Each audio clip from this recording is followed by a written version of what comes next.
It is in the fire of adversity that we discover what manner of men we are, or women. So in that fire, you're going to discover yourself. You're going to find who you really are. Why does it come out in the hard times? Why is that?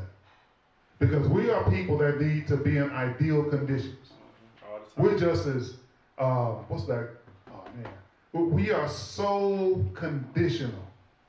And we require so much as people that we can hardly function unless everything is in its right place and functioning just the way we need it to. And it's crazy, because how can we be spoiled when we've been in captivity and hard bondage for 400 years? But what they've done is skewed our value system. Mm-hmm. Right? So what means everything to us means nothing to the Most High. Mm-hmm. You know, we're so caught up in what feels right to us, what feels good to us, what looks right, what's ideal, that we must have it or we're not happy. Our biggest problem is learning to be content. We can't be, because we're too selfish and too self-centered. And we must have things just right. The truth of the matter is, it's never going to be just right. And you say, okay, well, you said this message was going to be called encouragement in the time or in the midst of adversity. Well, this is encouragement. This is encouragement. Because listen, there is an answer for your turmoil and for your struggle.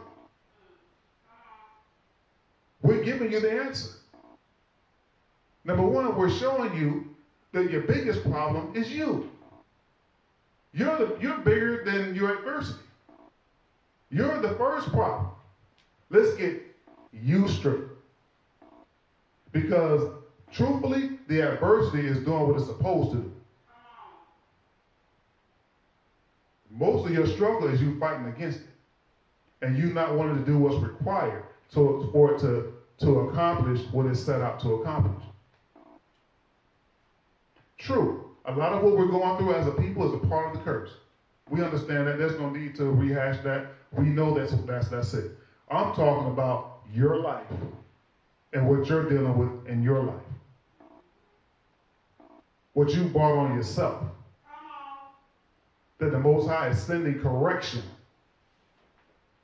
Not just to correct your behavior, but to get you back on track and right standing with the Most High. When you fight that, when you fight against that, you're fighting a loser battle. Because the Most High is going to get what he wants anyway. And every time the one that loses is you. Encouragement. Yeah, it's encouragement. It's not coming the way you want it to. Why? Because we want things the way we want it. Don't talk to me like that. Don't say that because I don't like, it don't matter what I say. You know, it may offend anyway. The intent isn't to offend, it's to encourage you. I'm trying to show you that what you're dealing with is not as bad as you think. If you get the scripture says, listen, if you have purposed in yourself to serve the Most High, if you have made that decision, prepare your soul for temptation or adversity. He's told you right there what to do. Adversity is going to come because you've chosen to walk right. This is what you need to do. Align yourself. And when you align yourself, you're going to have to question your lifestyle. How it matches up to the scriptures. Are you really living according to the law? Have you really submitted yourself to the Most High? And have you agreed with the principles written within the scriptures? If not, start there. That's going to take care of a lot of your problems right there. Make sure if there's going to be any adversity, it's not coming in form of a punishment because you've decided to be rebellious. There is no glory in that. The suffering, when you receive glory, is when you suffer for the cause. Not because it's self-inflicted. If we will get that lesson, we will cut out a lot of the problems that we have in our lives. Come on? You got anything else to talk about? Verse 15. This is Ecclesiasticus. This is Ecclesiasticus, chapter 2, verse 15. They that fear the Most High will not disobey his word. They that love him will keep his ways.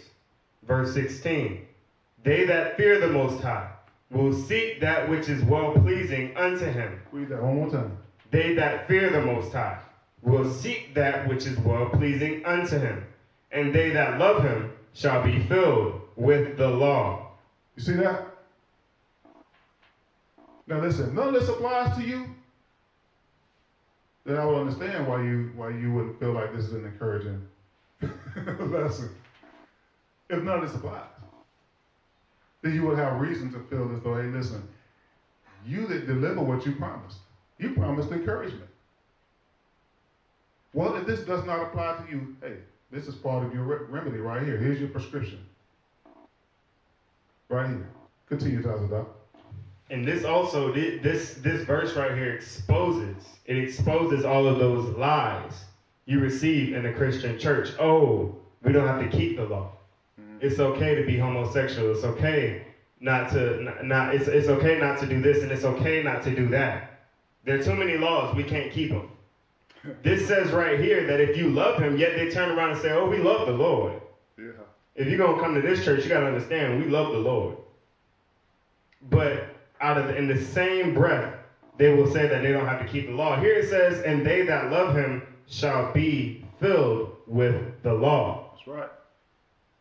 You should be filled with the same law that you're telling people not to keep.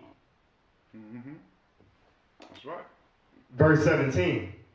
They that fear the Most High will prepare their hearts and humble their souls in his sight. He ends the way he starts. He reiterates. Right?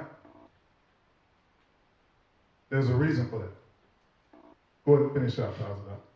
Verse 18. Saying, we will fall into the hands of the Most High, and not into the hands of men. For as his majesty is, so is his mercy. Read that one more time. Saying, we will fall into the hands of the Most High, and not into the hands of men. For as his majesty is, so is his mercy. It says we will fall into the hands of the Most High. We're going to fall anyways.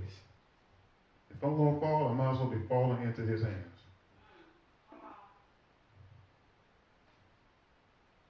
You see that? This is that soap for me. If I'm going to fall, I'm not falling to the hands of men. I'm not going to fall at a stumbling block. And we have many of them in today's times. Many of them we keep secret, we keep hidden, tucked away somewhere on our phones maybe, or wherever young people find these things. Right? Stumbling blocks. So many things we fall to at the hands of men. Things that were created by the hands of men. We fall to it. What are we falling into? But that's what we think about. What am I falling into? Not what am I falling to. What are you falling into? All right? So we need to consider that whenever these things appear or whenever they're before us. What is it? Call it what it is. Give it a name. Call it sin. You're falling into sin. So we can fall into sin or we can fall into the hands of the Most High. We have that choice. Anything? All right. So, that's your medicine for this Sabbath. Take it. Let it do what it does.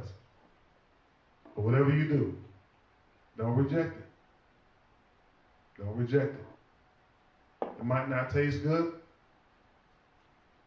but it does good.